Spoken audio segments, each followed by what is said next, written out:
સર્વને મારા જય શ્રી કૃષ્ણ.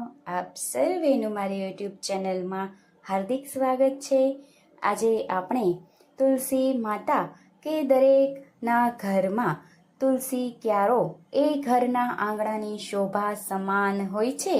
તો આજે આપણે તુલસીજીની ગરમીમાં કેવી રીતે માવજત રાખવી કે જેના લીધે ગરમીમાં તુલસીજી ગરમાઈ ન જાય અને સરસ લીલાછમ રહે તો તે જોઈશું.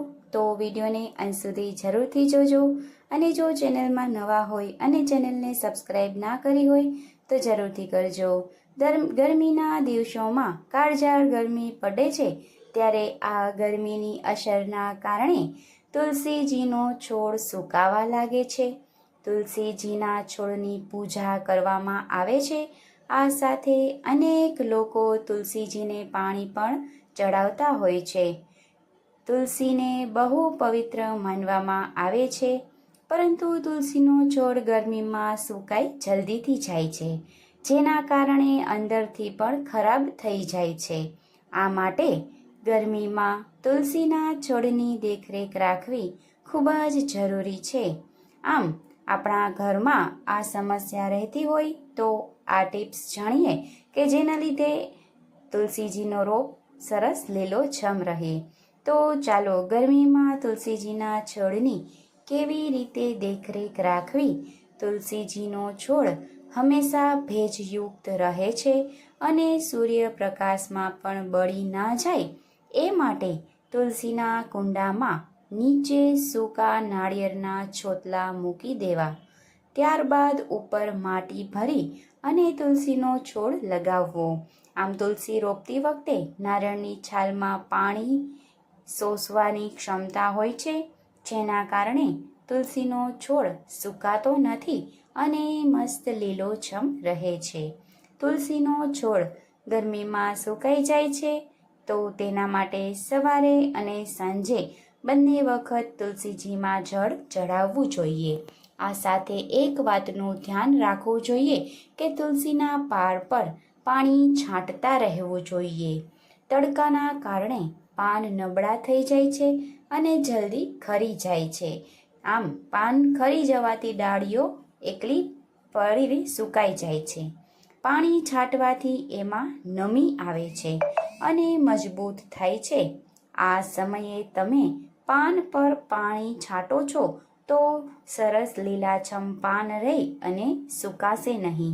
આ વાતનું ખાસ ધ્યાન રાખવું કે તુલસીજીનો છોડ હંમેશા માટીના કુંડામાં જ વાવવો જોઈએ. આજકાલ પ્લાસ્ટિકના કુંડાનો ક્રેઝ વધી ગયો છે, પરંતુ માટીના કુંડા જેવું ઉત્તમ તુલસીજી માટે એક પણ નથી.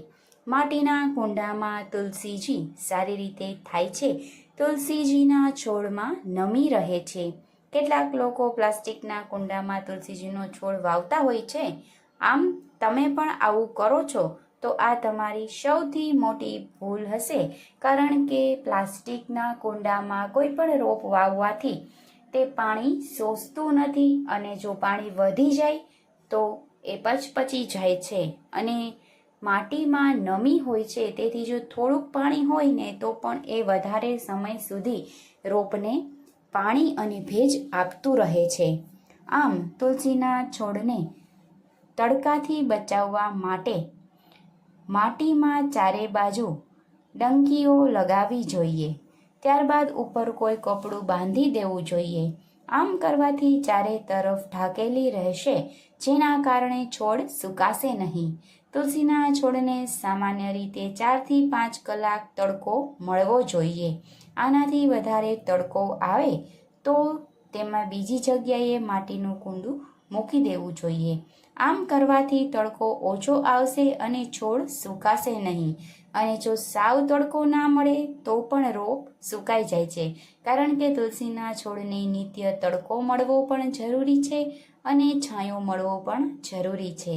તો આજે આપણે તુલસીજીના રોપની ઉનાળામાં કેવી રીતે માવજત કરવી તે સાંભળી. તો વિડીયો કેવો લાગ્યો એ કોમેન્ટમાં જરૂરથી